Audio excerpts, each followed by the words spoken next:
So going to question, we'll start with Senator Galvez. Thank you, Chair. So I have two small questions. The first one to our first witness, and first to say that I appreciate the leadership and the responsibility and their position with respect to fighting climate change. They have described how climate change is unfairly affecting indigenous people in their lands.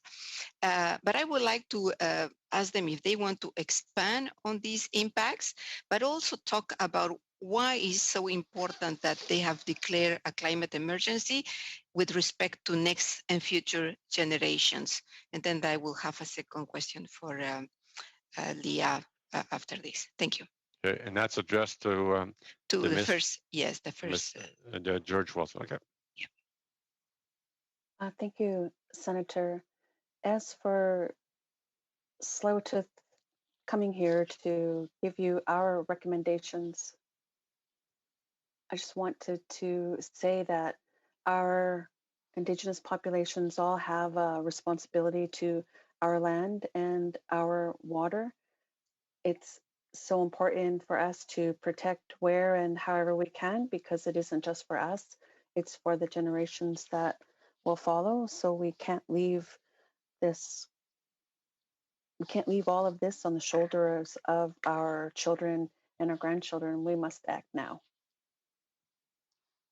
Senator Galvez.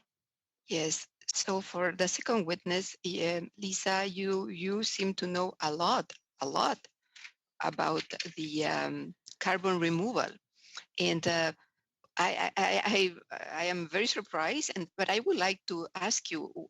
You seem to be worried about this. Could you expand on why are you worried about these carbon removal techniques? I know they are not up to scale, and I know there's still many years to develop. But I will want to hear you more about that. Sure. The carbon removal techniques. Can you hear me okay? Yeah. Good. Nature-based solutions like planting trees, increase carbon in agricultural soils, wetlands. It's important we leave our wetlands and peatlands intact so they can keep that carbon. The technologies that are underway, they're not proven technologies. It'll be quite some time before technologies that can remove carbon are up to scale and commercialized.